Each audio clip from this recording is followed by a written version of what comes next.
En effet, bonjour à tous, bonjour Jack Lang. Bonjour. Actuel président de l'Institut du monde arabe, mais Maya le rappelait, vous avez été ministre pendant de longues années, notamment avec François Mitterrand, et vous connaissiez la reine d'Angleterre, Elisabeth II, qui vient de disparaître. On l'a beaucoup dit, elle aimait la France, les Français l'aimaient beaucoup aussi. Et vous, en 1992, vous avez un souvenir précis, c'est celui de l'une de ses visites d'État qu'elle avait accomplie dans notre pays et qui avait une forte dimension culturelle. Vous l'aviez accompagnée pendant 2 ou 3 jours. Oui, le président de la République, François Mitterrand, m'avait demandé d'être en quelque sorte son chevalier servant, si j'ose dire.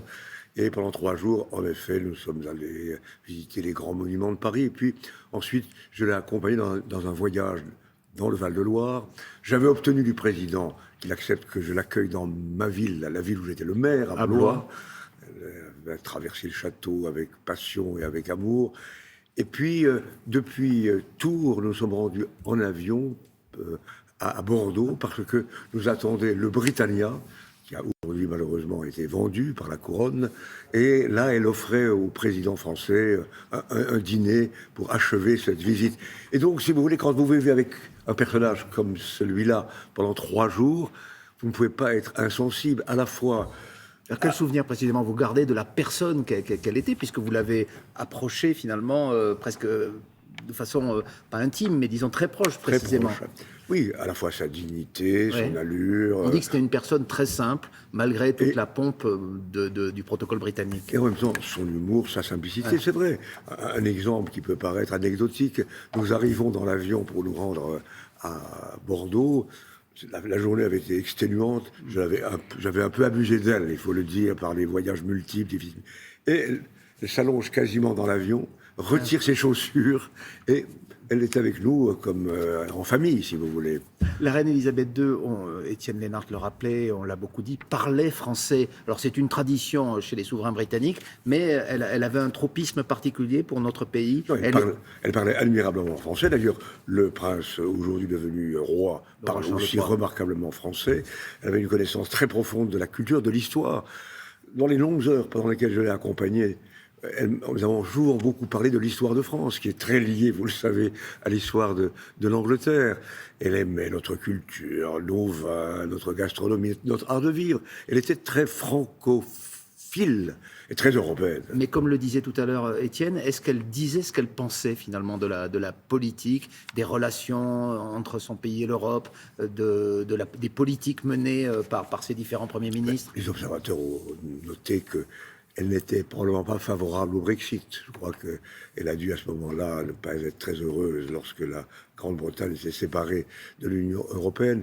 Parce que c'était une Européenne convaincue. J'en suis sûr, je suis certain. Elle n'avait pas une tendresse particulière pour Madame Thatcher, par exemple. Et c'est beaucoup mieux entendu, semble-t-il, c'est un paradoxe, avec les premiers ministres travaillistes, Wilson ou Tony Blair.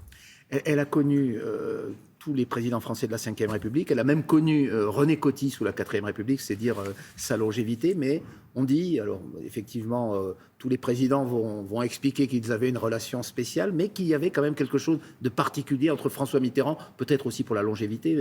François Mitterrand était resté 14 ans au pouvoir. Vous vous souvenez des relations qu'entretenait le président socialiste et la reine? Des relations de grande confiance. Un moment très très fort, c'était lors de la visite de 92. Elle nous invite à la résidence de l'ambassadeur de Grande-Bretagne pour le dîner d'État.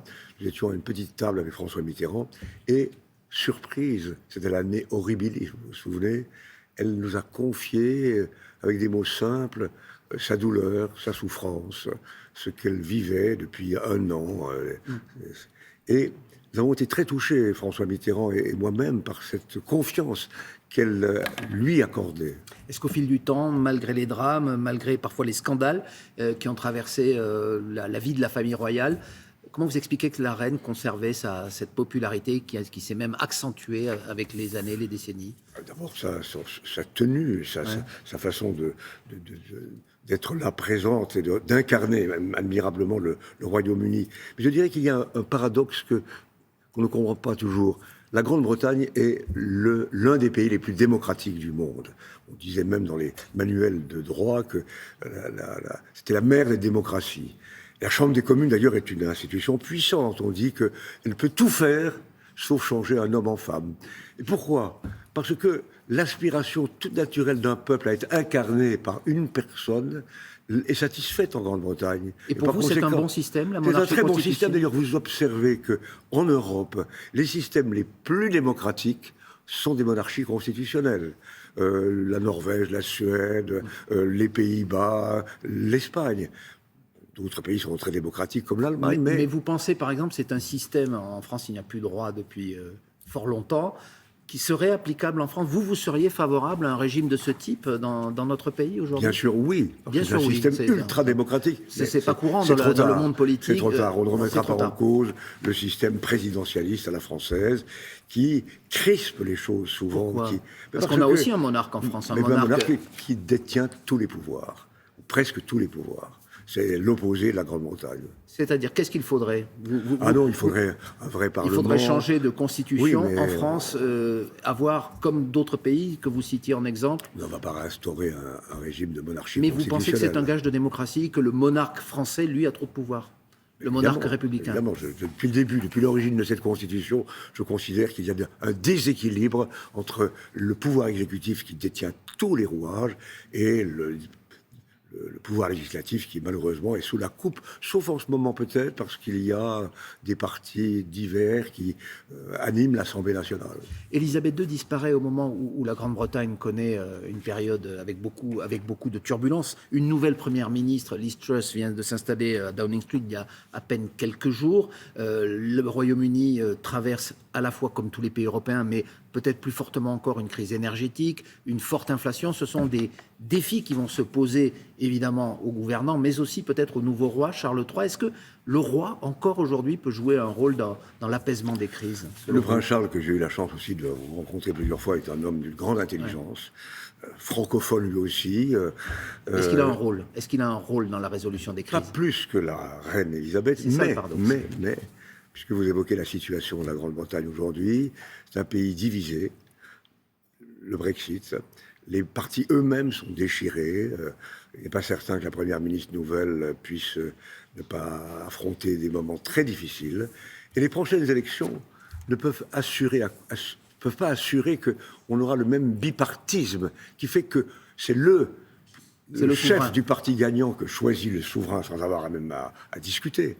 S'il y avait demain, après une élection, 2 ou 3 partis, ou 4 partis, alors à ce moment-là, le roi retrouverait un rôle d'arbitrage qu'il avait eu dans l'histoire de la Grande-Bretagne, je crois, dans les années 30, où il n'y avait pas un parti dominant.